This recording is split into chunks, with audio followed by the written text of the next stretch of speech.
आणि त्यांनी जो आजचा रंग निवडलाय तो लाल रंग निवडलेला आहे. म्हणजे मंगळ हा लाल रंगाचा आहे, त्याच्यामुळं खूप छान वाटतंय.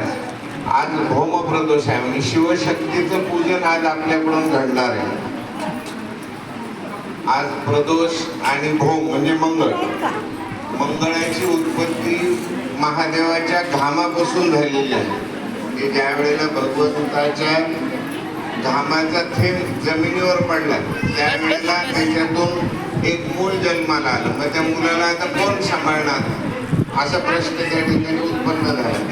तर मग भूमीने म्हणजे जमिनीने त्याचा स्वीकार केला आणि आईचं त्याच्यात मातृत्व, त्या ठिकाणी तिने मातृत्व स्वीकार केलं. आणि तसे आपण भारत मातेला म्हणजे आपल्या देशाला आपण मातेचं स्वरूप या ठिकाणी दिलेलं आहे. नमो मातृभूमी जिथे जन्मलो मी, नमो आर्यभूमी जिथे वाढलो मी, नमो धर्मभूमी जियेच्या कामा, पडो देह माझा सदा देश कामा, कर्मभूमी नमः.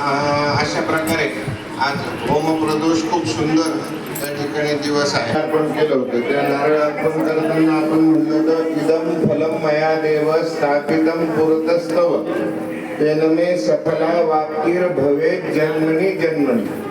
हे जगदंबे, मी हे जे फळ आहे तुला अर्पण करत आहे, मग याचं काय मला फळ मिळू दे. भवेत जन्मनी जन्मनी, मी हे तुला फळ अर्पण केलं, मग माझे या पृथ्वी तलावर जेवढे काही जन्म होईल त्या जन्माचं मला चांगलं फळ या ठिकाणी मिळू दे, असं म्हणून आपण जगदंबेला त्या ठिकाणी फल अर्पण केलं.